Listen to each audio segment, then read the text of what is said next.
At my daughter's wedding, they replaced my seat with a trash can. It's just a joke, you grumpy old man. Don't be so dramatic, my son-in-law said. All the guests laughed at me, but when I gave a hand signal, a recording started playing on the big screen. I'm glad to have you here. Follow my story until the end and comment the city you're watching from so I can see how far my story has reached. My name is Alan, and I'm 62 years old. I never imagined that the most humiliating moment of my life would happen at my own daughter's wedding. The day I had been looking forward to for months became the day I realized I had lost Harper completely. And it wasn't to marriage, it was to manipulation. The morning started like any father of the bride day should.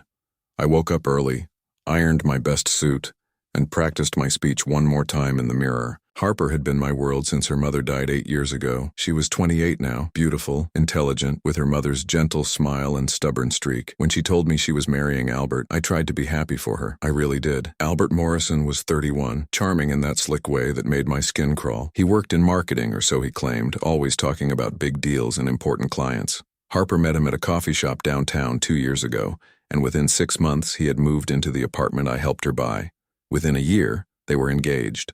Everything happened so fast, but whenever I tried to suggest they slow down, Harper would get defensive. "Dad, you just don't know him like I do," she would say, her voice taking on that edge it got whenever Albert was criticized. "He makes me happy. Isn't that what matters?" The wedding venue was the Riverside Country Club, the same place where my wife and I had celebrated our anniversary every year. Harper chose it because she said it would make her mother feel close to us. The irony wasn't lost on me. This place that held our happiest memories was about to become the setting for my worst nightmare. I arrived at 3 in the afternoon, 2 hours before the ceremony. The staff was bustling around, arranging flowers and setting up chairs. I went to check the seating arrangement, something I had been quietly dreading. Albert had insisted on handling all the wedding details, claiming he wanted to take the stress off Harper. Every time I offered to help or asked to see the plans, he would smile that practice smile and say everything was under control.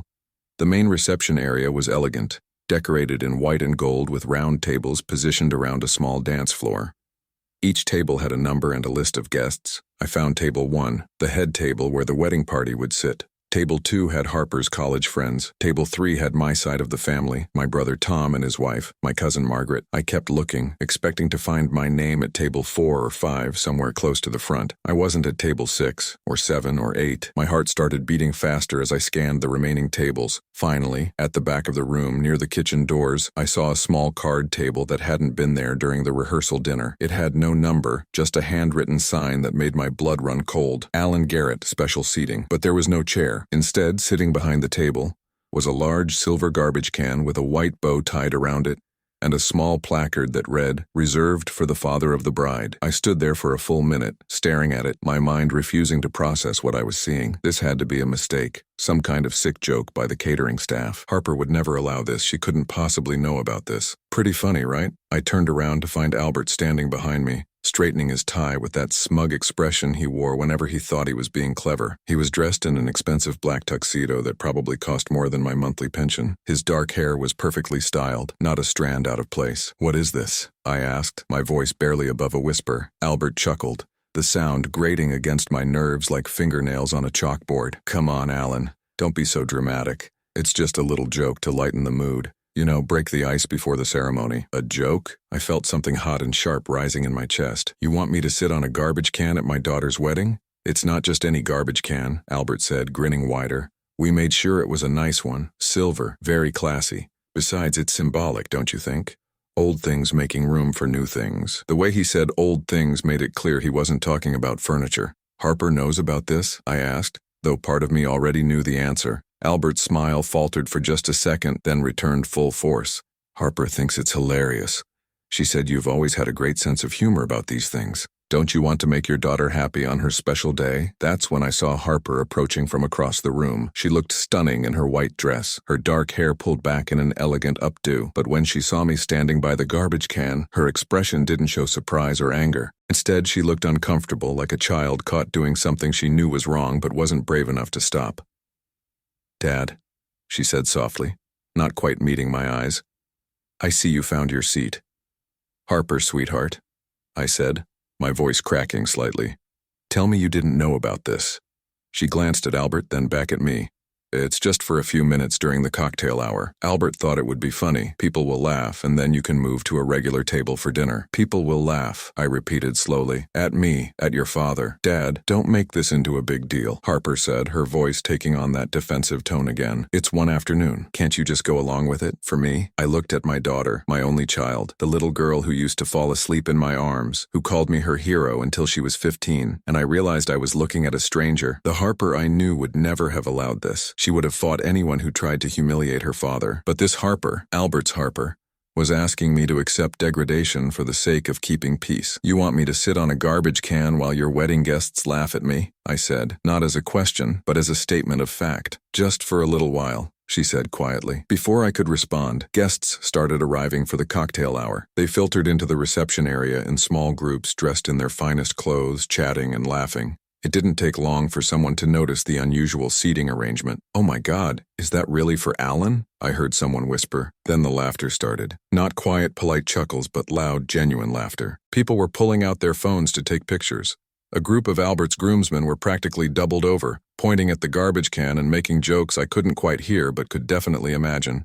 Come on, Alan, Albert said loudly. Loud enough for everyone nearby to hear. Don't be such a drama queen, it's just a joke. Show everyone you're a good sport. The room was watching now. Dozens of eyes focused on me, waiting to see what I would do. Some faces showed amusement, others curiosity, and a few, mostly my relatives, showed embarrassment and anger on my behalf.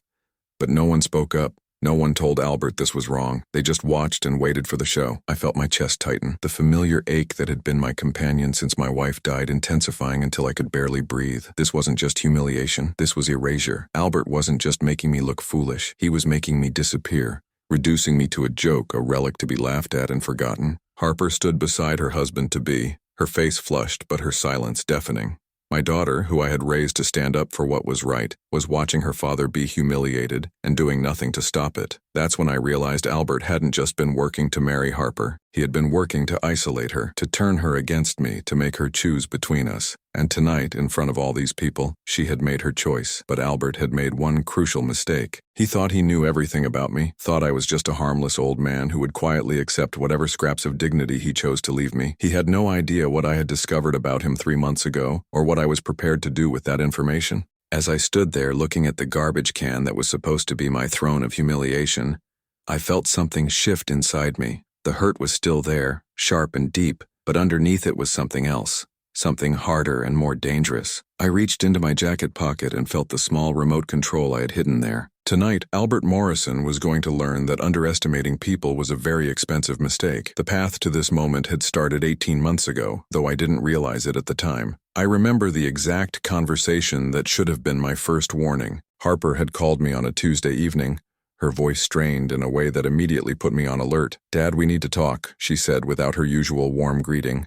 "Of course, sweetheart. What's on your mind?" There was a long pause, the kind that meant she was choosing her words carefully. "It's about Albert. He's been telling me some things about how you've been acting around him, and I need to know if they're true." My stomach dropped. "What kind of things?" "He says you've been cold to him, dismissive, that you make comments about his job and his background when I'm not around. He thinks you don't approve of our relationship." I sat down heavily in my kitchen chair, the same one where I'd eaten breakfast with Harper every morning during her high school years. "Harper, I've barely spent 10 minutes alone with Albert. When have I had time to make these comments?" "See, this is what I'm talking about," she said, her voice rising slightly. "You're being defensive instead of just listening to what I'm saying." That conversation lasted 2 hours. By the end of it, I felt like I was talking to a different person. The Harper I knew would have laughed at the suggestion that I was anything but welcoming to her boyfriends. She had always been able to read people well, had always trusted her own judgment. But this Harper seemed to doubt everything she knew about me. Over the following months, these conversations became more frequent. Albert would report incidents that had never happened, times when I supposedly criticized him, moments when I allegedly made him feel unwelcome in my home. Harper would call me, upset and confused, asking me to explain behavior that existed only in Albert's imagination.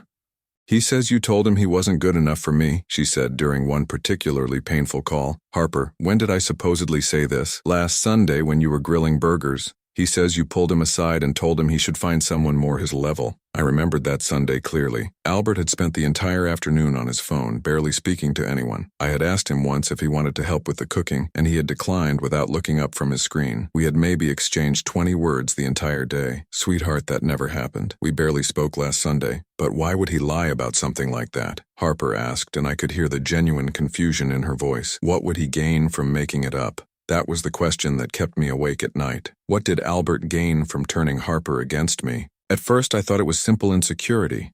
Maybe he felt threatened by our close relationship and wanted to create distance.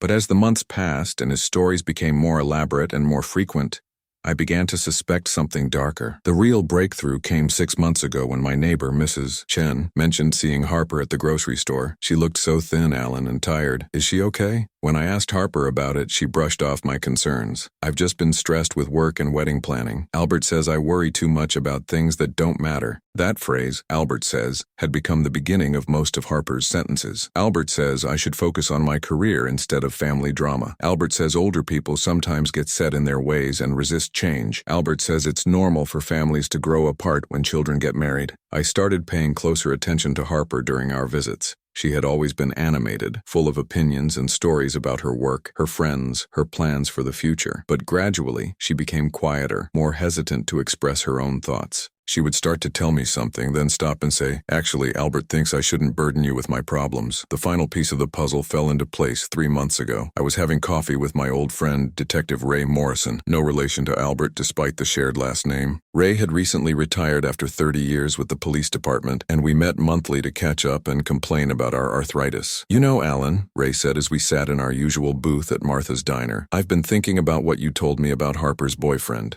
The way you describe his behavior, the constant undermining, the isolation tactics, the rewriting of events, it sounds like a textbook case of psychological manipulation." "Psychological manipulation?" I repeated. "You mean like brainwashing?" "Not brainwashing exactly, but close. We saw it a lot in domestic cases. The abuser doesn't usually start with physical violence. They start by making their victim doubt their own perceptions, their own memories. They isolate them from family and friends by creating conflict and mistrust. By the time the victim realizes what's happening, they're so emotionally dependent on the abuser that they can't break free." Ray explained how these manipulators operated. They were often charming and convincing to outsiders, which made their victims' claims seem unrealistic. They would tell small lies that were hard to prove, then gradually escalate to bigger deceptions. They created a reality where their version of events was the only truth that mattered. "The scary thing," Ray said, "is that these guys are usually very good at choosing their targets. They look for people who are naturally trusting, who value harmony over conflict, people who would rather believe the best about someone than face an ugly truth." That description fit Harper perfectly. She had always been the peacemaker in our family, the one who smoothed over arguments and found compromise solutions.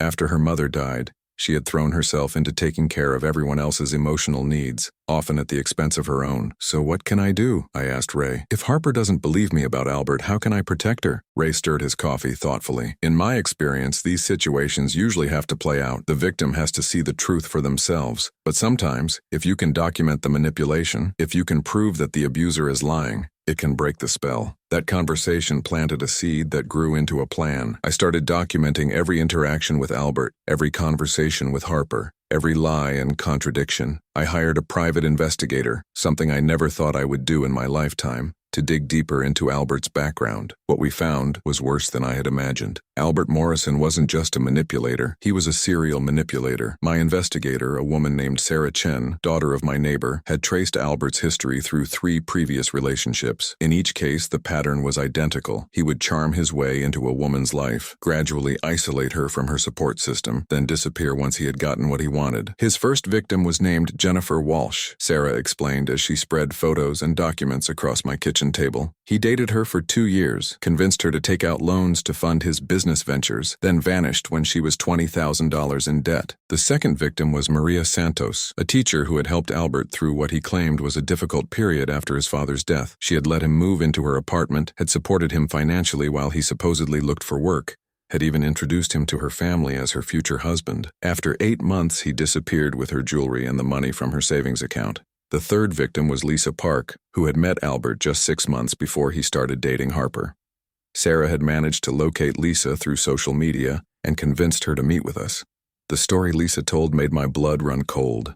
He told me his name was Albert Martin, Lisa said as we sat in a quiet restaurant outside the city. He said he was an entrepreneur, that he was working on a revolutionary marketing concept that would make us both rich. I believed him because he was so confident, so sure of himself. He made me feel like the most important person in the world. Lisa explained how Albert had systematically isolated her from her friends and family, using the same techniques he was now using on Harper. He had convinced her that her parents were controlling, that her friends were jealous of their relationship, that only he truly understood and appreciated her. The worst part, Lisa said, tears in her eyes, was that he made me doubt my own sanity. He would tell me I had said things I never said, that I had agreed to things I never agreed to. When I tried to argue, he would act hurt and confused, like I was being unreasonable. Eventually, it was easier to just agree with him than to fight. Albert had disappeared from Lisa's life just 2 weeks before he met Harper. She had filed a police report, but without concrete evidence of theft or fraud, there was little the authorities could do. He had been too careful, too clever in his manipulations. I tried to warn your daughter, Lisa told me. I found her on social media and sent her a message explaining who Albert really was, but he must have seen it first because she never responded. A few days later, I got a message from her account telling me to stop harassing her boyfriend with my lies. As I sat in my car after meeting with Lisa, I felt a rage unlike anything I had ever experienced. Albert hadn't just stolen money from these women, he had stolen their sense of reality, their ability to trust their own judgment, and now he was doing the same thing to Harper. But tonight, finally, I had everything I needed to expose him. The investigator had done more than just uncover Albert's past victims. She had found something that would destroy him completely, something so damning that even Harper wouldn't be able to deny the truth. As I stood in that wedding reception, watching guests laugh at the garbage can that was supposed to be my seat, I thought about the recording device in my pocket and the bombshell I was about to drop. Albert Morrison thought he had won, thought he had successfully turned my daughter against me while securing his next victim. He was about to learn how wrong he was. The laughter in the reception hall was reaching its peak when I made my decision. Albert was basking in the attention, telling anyone who would listen how good-natured I was being about the joke. Harper stood beside him, her smile forced but her silence complete. She had chosen her side and it wasn't mine. I reached into my jacket pocket and pulled out the small remote control I had hidden there. Earlier that morning, I had worked with the venue's audiovisual technician to set up a surprise presentation. I told him it was a special tribute video for Harper, something to play during the reception.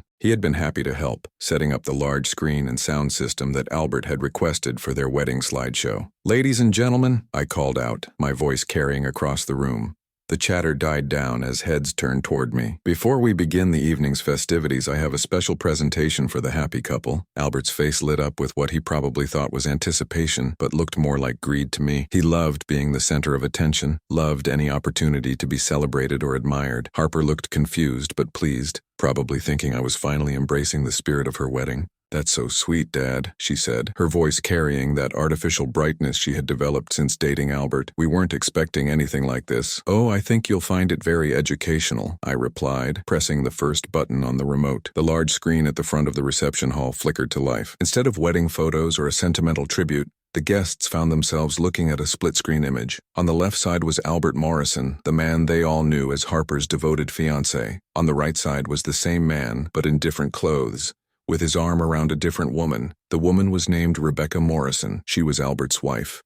A collective gasp swept through the room. Harper's hand flew to her mouth, her eyes wide with shock. Albert's face went pale, then red, then pale again as he stared at the screen in horror. "What is this?" Harper whispered, but her voice was lost in the growing murmur of confused and shocked guests. I pressed the second button on the remote, and the audio began to play. It was a phone conversation between Albert and Rebecca, recorded just 3 weeks ago by the private investigator I had hired. "Baby, I know this is hard." Albert's voice filled the reception hall through the professional sound system. "But the plan is working perfectly. Harper has no idea about us, and after we're married, I'll have access to all her assets. Her father left her a trust fund worth over $200,000, plus the apartment and her savings." Rebecca's voice came through clearly. "How much longer do we have to keep this up? The kids are asking when Daddy is coming home." "Just a few more months," Albert replied. "Once I'm legally married to her, I can start transferring money out of her accounts. We'll let it play out for maybe 6 months, then I'll file for divorce and claim half of everything.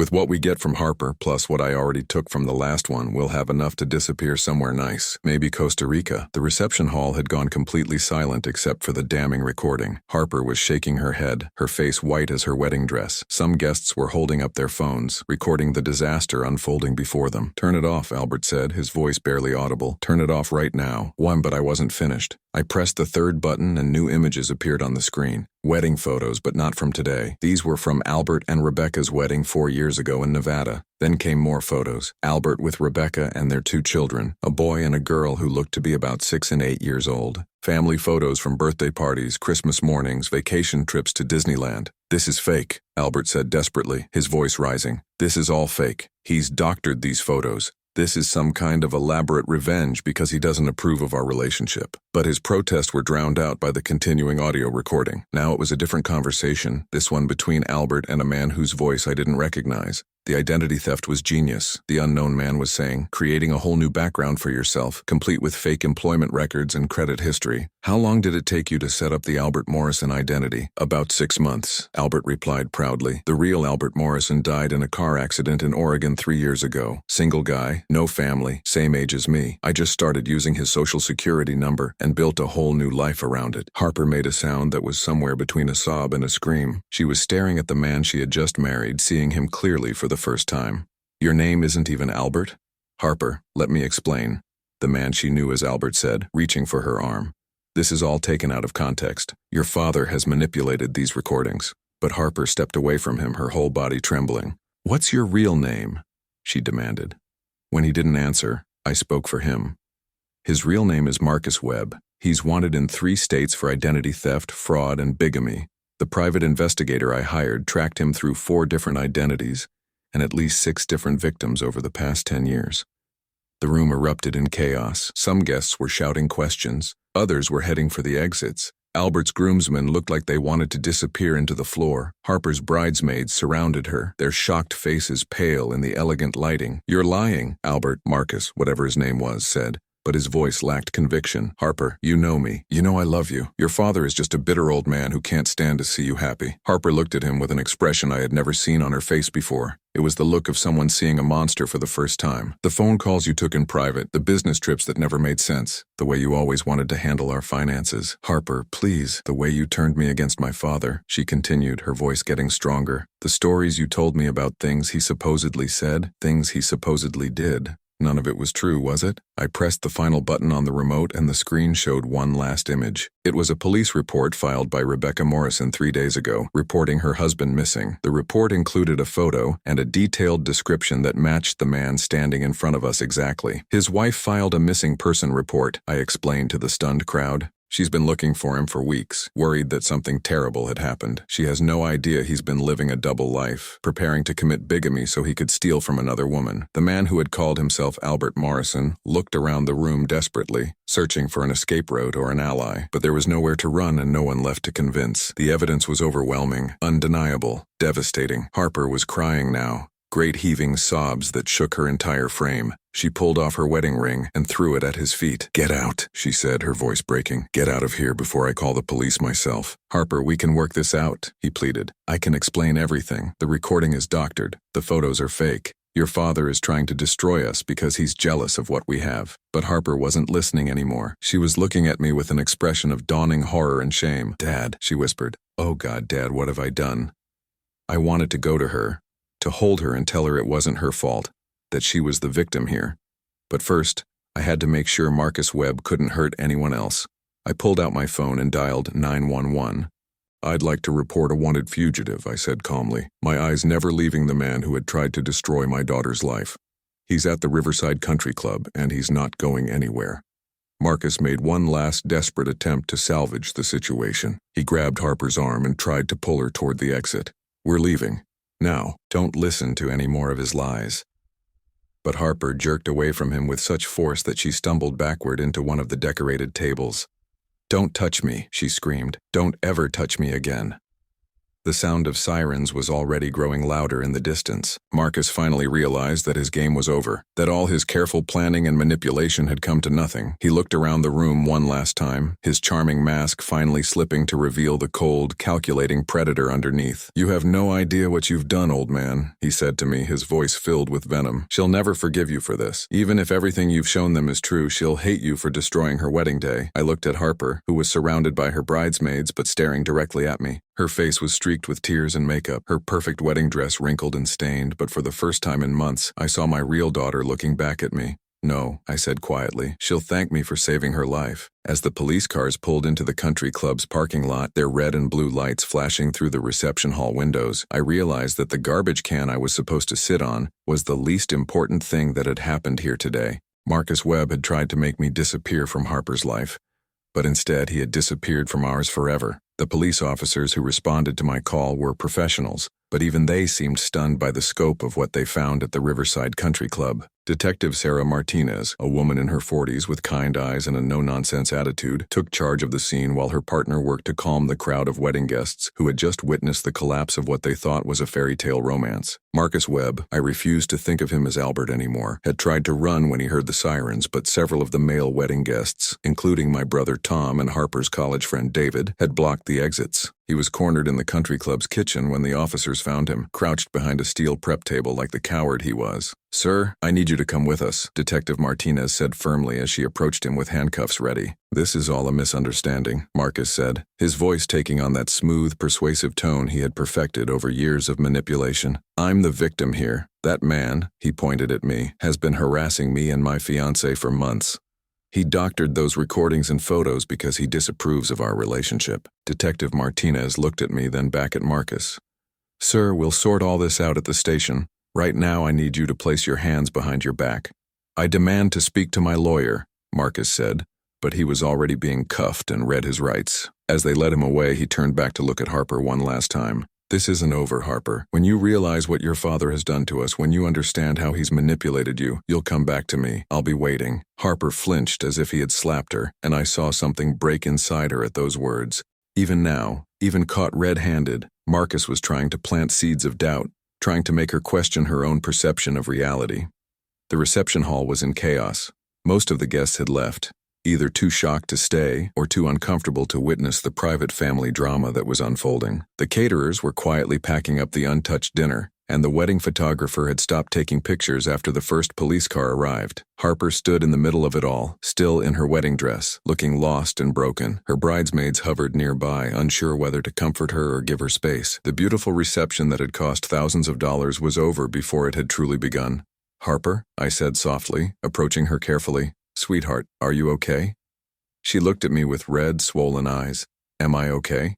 she repeated, her voice hollow. "Dad, I just found out that the man I married this afternoon is a complete stranger, that everything about our relationship was a lie, that I've spent the last 18 months treating you like the enemy while defending a criminal. How could I possibly be okay?" I wanted to reach out and hug her, but I could see she was barely holding herself together. "We need to get you out of this dress and somewhere quiet where you can process what just happened." "The honeymoon suite," Harper said with a bitter laugh. "We booked the honeymoon suite upstairs. How's that for irony?" Detective Martinez approached us, her expression sympathetic but businesslike. "Miss Garrett, I know this is an incredibly difficult time, but I need to ask you some questions about your relationship with the suspect. There may be financial crimes involved, and we need to understand the full scope of his activities." Harper nodded numbly. "Of course, whatever you need. Did he have access to your bank accounts? Credit cards? Any financial documents?" The question seemed to wake Harper up, cutting through her shock with a jolt of fear. Yes, he did. We combined our finances 6 months ago when we moved in together. He said it would be easier for wedding planning and budgeting for our future. Detective Martinez and I exchanged a look. "We'll need you to contact your bank first thing tomorrow morning," she said. "Check all your accounts, credit reports, anything he might have had access to. Document any unauthorized transactions or new accounts opened in your name." As the detective continued asking questions, I watched my daughter's face as the full implications of Marcus's deception became clear. She wasn't just dealing with the emotional betrayal of discovering her husband was a fake. She was potentially facing financial ruin as well. The business trips, Harper said suddenly, her voice sharp with realization. He went on business trips almost every weekend for the past 3 months. He said he was meeting with potential clients, building his consulting business, but he was going home to his real family, wasn't he? I nodded grimly. According to the investigator, he's been living a double life for months, telling his wife Rebecca that he was working out of state, telling you he was building a business that didn't exist. Harper's legs seemed to give out, and she sank into one of the reception chairs. The wedding expenses. He insisted on paying for everything himself, said he wanted to spoil me, but he was using my money, wasn't he? The money he transferred from our joint account. We'll find out tomorrow when you talk to the bank, Detective Martinez said gently, but right now you need to focus on taking care of yourself.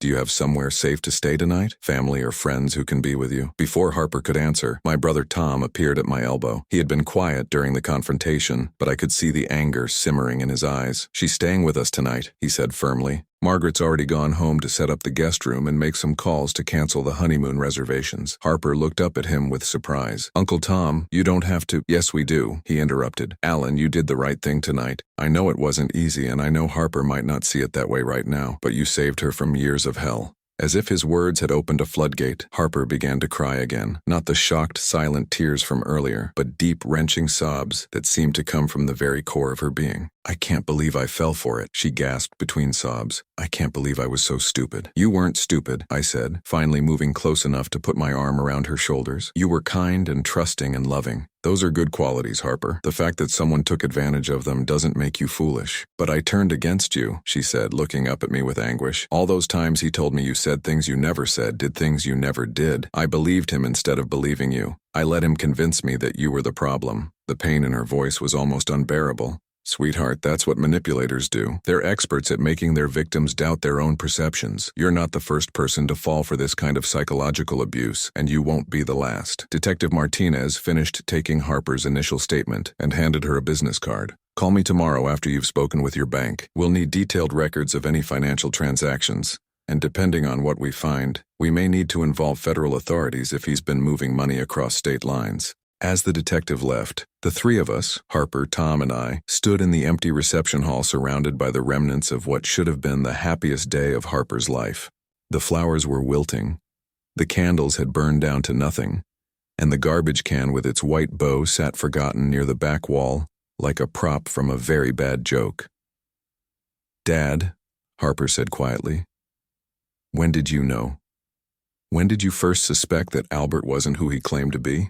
I thought about it for a moment. I think part of me knew something was wrong from the beginning. He was too smooth, too charming, too eager to isolate you from everyone who cared about you. But I didn't have proof until 3 months ago when I hired the private investigator. 3 months? Harper's eyes widened. You knew for 3 months and didn't tell me? I tried to tell you, sweetheart, but every time I brought up concerns about Albert, you shut me down. He had convinced you that I was the problem, that I was trying to sabotage your happiness. If I had shown you the evidence before tonight, you wouldn't have believed it. You would have thought I had fabricated it out of jealousy or spite. Harper was quiet for a long time, processing this information. Finally, she said, the garbage can, making me watch while everyone laughed at you. That was his final test, wasn't it? To see if I would choose him over you completely. I think so, yes. And I failed the test. Her voice was barely a whisper. I stood there and watched my father be humiliated, and I did nothing to stop it. Tom spoke up before I could respond. Harper, you were being psychologically manipulated by an expert. Don't blame yourself for falling victim to someone whose entire livelihood depends on being convincing. As we finally prepared to leave the country club,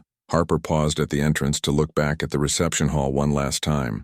I keep thinking about his real wife, she said. Rebecca. She's been worried sick about him, filing missing person reports, probably blaming herself for whatever she thinks drove him away. And all this time he's been here, planning to steal my money and abandon both of us. The police will contact her tonight, I assured her. She'll finally have answers, even if they're not the answers she was hoping for. Harper nodded, then turned to me with an expression I hadn't seen since she was a little girl. Complete trust and vulnerability. Dad, I'm so sorry. For everything. For not believing you. For choosing him over you. For letting him drive a wedge between us. I don't know how you can ever forgive me. I pulled her into a hug, holding her tight against my chest the way I used to when she was small and the world seemed too big and scary. There's nothing to forgive, sweetheart. You're my daughter, and I love you. That never changed, not even when you couldn't see it. As we walked out into the cool evening air, I realized that Marcus Webb had made one critical miscalculation. He had assumed that breaking Harper's trust in me would give him complete control over her. But what he didn't understand was that real love, the kind between a father and daughter, doesn't disappear just because someone tries to poison it. It just waits patiently for the truth to set it free. The week following the wedding was a blur of police interviews, bank meetings, and legal consultations. Harper moved back into her old room at my house temporarily, while we sorted through the financial damage Marcus had caused. Having her home again after all those months of tension and distance should have been a relief, but the silence between us was heavier than any argument we had ever had.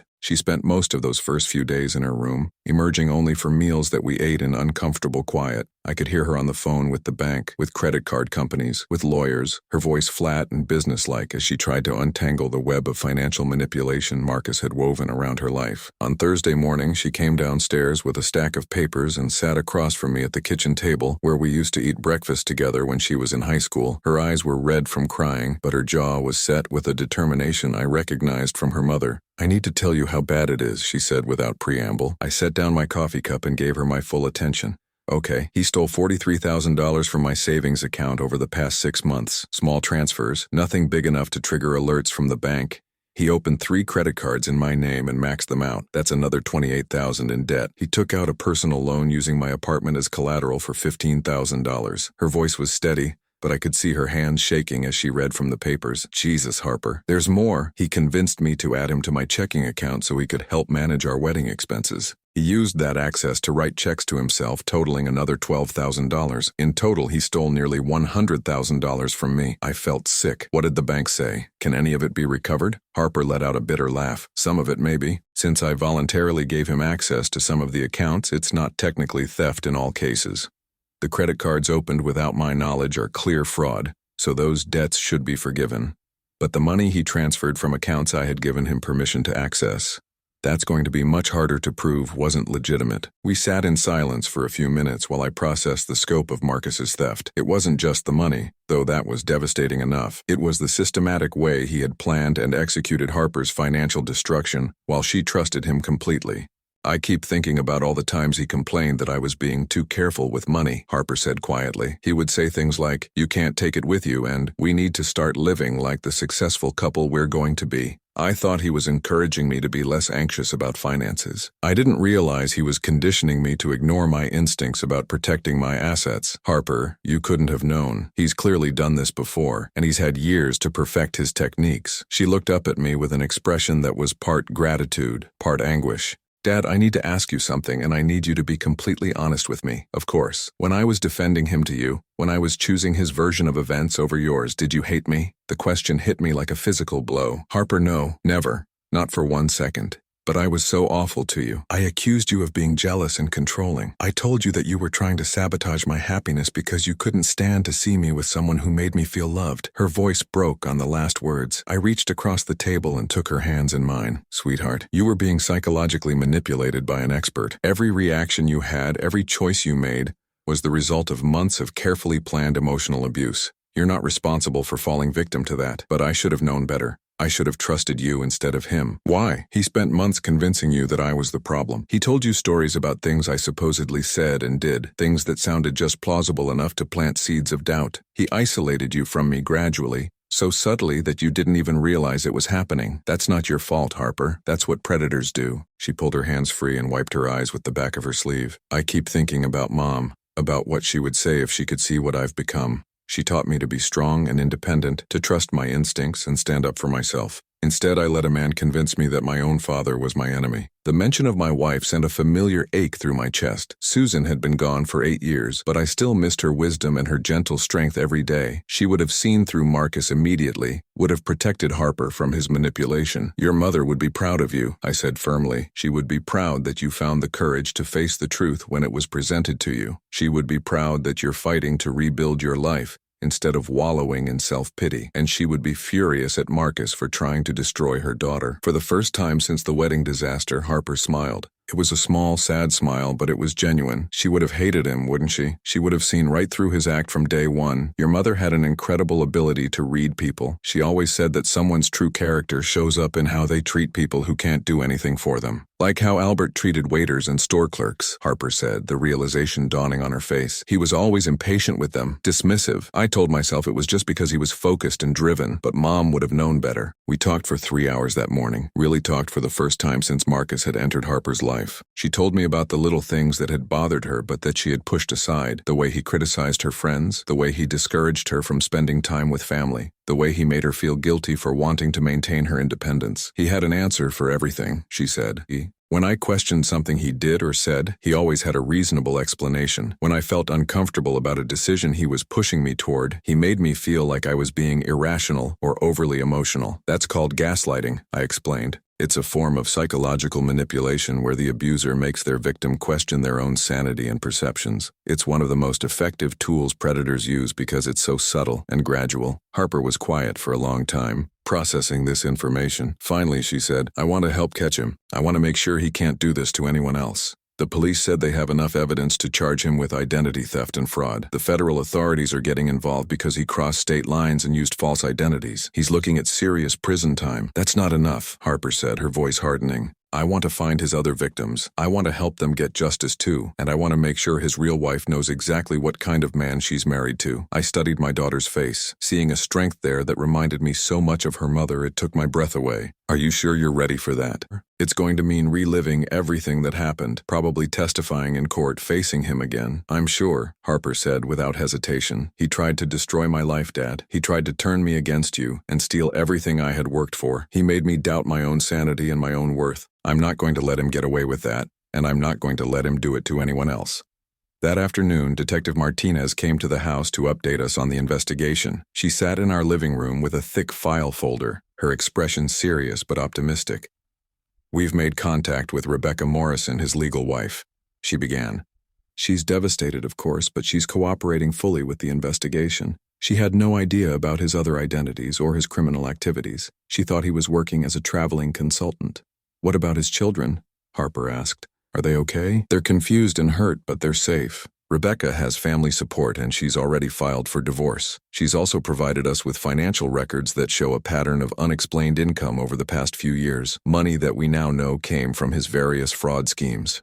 Detective Martinez opened her file and pulled out several photographs. We've also identified at least 3 more victims in addition to the ones your private investigator found.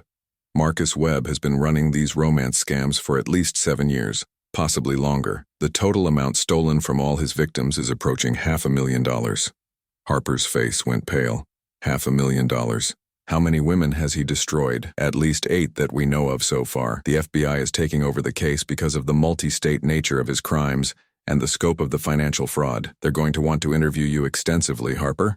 Your testimony will be crucial in establishing his pattern of behavior. I'll do whatever it takes, Harper said immediately. After Detective Martinez left, Harper and I sat on the front porch watching the sunset. It was something we used to do regularly when she was younger, but we hadn't shared this kind of peaceful moment in almost 2 years. Dad, she said quietly, I need to ask you something else. Anything. When you hired the private investigator and started gathering evidence against Albert, Marcus, whatever his name is, were you hoping I would figure it out on my own? Were you waiting for me to come to you? I considered the question carefully. Part of me was hoping that, yes. I thought maybe if I just stayed consistent, if I kept being your father and loving you despite everything he was telling you about me, you might start to see the contradictions in his stories. But you were also prepared to expose him whether I figured it out or not. Yes, I couldn't let you marry him knowing what I knew, even if it meant you might never forgive me. Harper reached over and took my hand. I'm so sorry it came to that. I'm sorry you had to choose between protecting me and losing me. I never lost you, I said, squeezing her hand. You were still there, still my daughter, even when you couldn't see it. Marcus tried to erase me from your life, but he underestimated something. What's that? He underestimated how much your father loves you, and how much you love him deep down, even when someone is trying to convince you otherwise. As the stars began to appear in the darkening sky, I realized that Marcus Webb had actually done us an unintentional favor. His betrayal had been so complete, so devastating, that it had shattered all the walls he had built between Harper and me. Now we could rebuild our relationship on a foundation of truth and mutual respect, stronger than it had ever been before. Tomorrow would bring more interviews, more legal proceedings, more painful reminders of how close Harper had come to losing everything. But tonight my daughter was home. She was safe, and she knew without a doubt that her father would always fight for her. That was worth more than all the money Marcus had stolen. 8 months later, I sat in a federal courthouse watching Marcus Webb, whose real name turned out to be Marcus David Thompson, being sentenced for multiple counts of fraud, identity theft, and bigamy. Harper sat beside me, her posture straight and confident, no trace of the broken woman who had collapsed in her wedding dress that terrible night. The past 8 months had been a journey of healing and justice that I never could have imagined. The FBI investigation had uncovered a criminal network that stretched back over a decade. Marcus wasn't just a simple con man, he was part of an organized group that specialized in romance fraud, sharing techniques and even identities to maximize their profits. Harper had become the star witness in the federal case. Her testimony about Marcus's psychological manipulation tactics had helped prosecutors establish a pattern of behavior that connected him to crimes in 7 different states. She had spoken to a packed courtroom about the way he had systematically isolated her from her family, stolen her money, and nearly destroyed her sense of reality. The defendant didn't just steal money from these women, Harper had said during her testimony, her voice clear and strong. He stole their ability to trust themselves, their confidence in their own judgment, their faith in love itself. The financial damage can be repaired over time, but the psychological damage lasts much longer. As the judge read Marcus's sentence, 15 years in federal prison with no possibility of parole for 8 years, I watched his face for any sign of remorse or recognition of the pain he had caused. There was none. Even now, he maintained the cold, calculating expression of someone who saw his victims as nothing more than sources of income. After the sentencing, Harper and I walked out of the courthouse together into the bright spring sunshine. She had rebuilt her life in ways that amazed me every day. The financial damage from Marcus's theft had been largely repaired through insurance claims and restitution orders, but more importantly, she had rebuilt her confidence and her ability to trust her own instincts. "How do you feel?" I asked as we stood on the courthouse steps. Harper was quiet for a moment, considering the question. "Relieved," she said finally. "Not just because he's going to prison, but because this whole chapter of my life is finally closed. I can move forward now without looking over my shoulder." She had already started moving forward in remarkable ways. 3 months after the wedding disaster, Harper had gone back to school to become a counselor specializing in helping victims of psychological abuse. She wanted to use her experience to help other women recognize the warning signs of manipulation before they lost everything. "I know what it feels like to have someone systematically destroy your sense of reality," she had told me when she first mentioned her career change. "I want to help other women trust themselves again." As we walked to my car, Harper's phone rang. She answered with a smile that had become familiar over the past few months. "Hi, James," she said, and I could hear the genuine warmth in her voice. James Patterson was a fellow student in Harper's counseling program, a widower in his 30s who had returned to school after losing his wife to cancer. He was kind, patient, and most importantly, he encouraged Harper to maintain her independence and her close relationships with family and friends. The contrast with Marcus couldn't have been more stark. "Dad and I just left the courthouse," Harper was saying. "Yes, 15 years. We'll celebrate tonight at dinner. We'll celebrate." After she hung up, she turned to me with a slightly embarrassed expression. "James asked if he could join us for dinner tonight. I hope that's okay." "Of course it's okay," I said, and I meant it. James had been nothing but respectful to me, never trying to come between Harper and me the way Marcus had.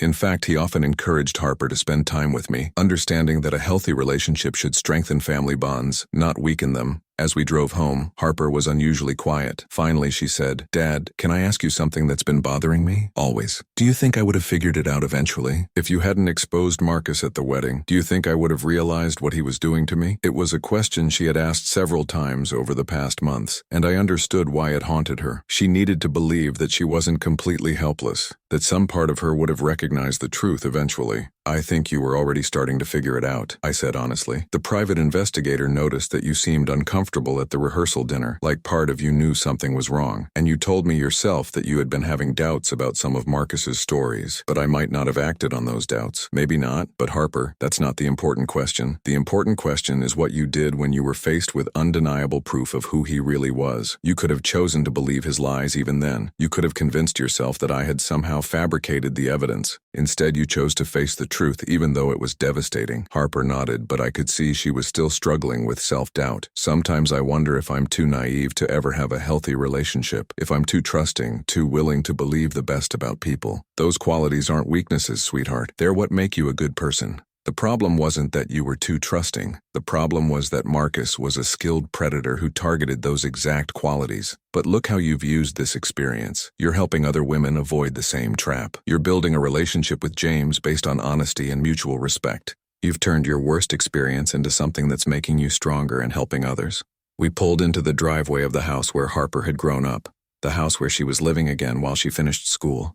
She had initially been embarrassed about moving back home at 28, but I treasured every day of having her close again. That evening, James joined us for dinner at the same restaurant where my wife and I had celebrated our wedding anniversary every year. Harper had suggested it, saying she wanted to replace the painful associations with new happy memories. As I watched Harper and James together over dinner, I was struck by the difference in her demeanor compared to how she had been with Marcus. With Marcus, she had been constantly on edge, always trying to say the right thing, always worried about disappointing him. With James, she was relaxed and genuinely herself. "Alan," James said as we were finishing our dessert, "I want to thank you for what you did for Harper. I know it couldn't have been easy to risk your relationship with her to protect her. Any father would have done the same thing," I replied. "No," James said seriously. "Not every father would have had the courage to act when it meant potentially losing his daughter forever. And not every father would have forgiven her for choosing a manipulator over him, even temporarily." Harper reached over and squeezed my hand. "James is right, Dad. I put you through hell, and you never stopped loving me or fighting for me." Looking at my daughter across the table, healthy, happy, pursuing a career that would help other women, I realized that Marcus Webb had ultimately failed in every way that mattered. He had tried to isolate Harper from me, but our relationship was now stronger than ever. He had tried to steal her money, but she had recovered financially and was building a career that would provide both income and meaning. He had tried to destroy her ability to trust, but she had learned to trust herself again and was building a new relationship based on mutual respect and honesty.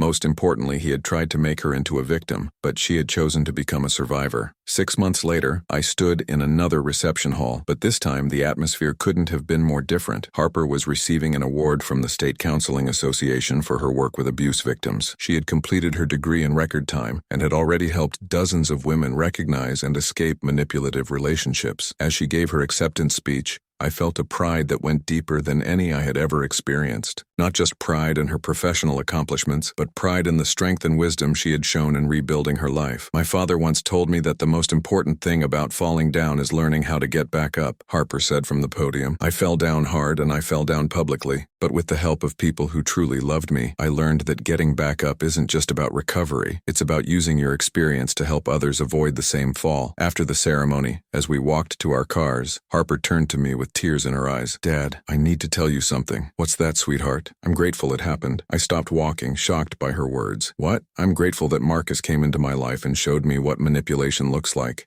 I'm grateful that you had the courage to expose him. I'm grateful for everything we went through because it led me to the work I'm doing now and to the relationship I have with James. It showed me what real love looks like, the kind you showed me when you risked everything to protect me." As we stood there in the parking lot, I realized that Harper was right. The nightmare that had begun with a garbage can at a wedding reception had ultimately led to something beautiful. Not because the pain had been worth it, but because we had chosen to transform that pain into strength, wisdom, and service to others. Marcus Webb had tried to destroy my daughter's life, but instead, he had inadvertently given her a purpose that was more meaningful than anything she had been doing before. He had tried to turn her against me, but instead, he had shown her the difference between manipulation and genuine love. As I watched Harper drive away to meet James for dinner, I thought about the garbage can that had started it all. Marcus had meant it as the ultimate humiliation, a symbol of my worthlessness in Harper's life. But in the end, it had become something else entirely, a symbol of how quickly lies can be exposed when confronted with truth, and how love can survive even the most sophisticated attempts to destroy it. The old man who had been reduced to sitting on a garbage can at his daughter's wedding was gone. In his place was a father who had fought for his child and won, not through force or manipulation, but through patience, love, and an unwavering commitment to the truth. And that, I realized, was worth more than any revenge I could have imagined.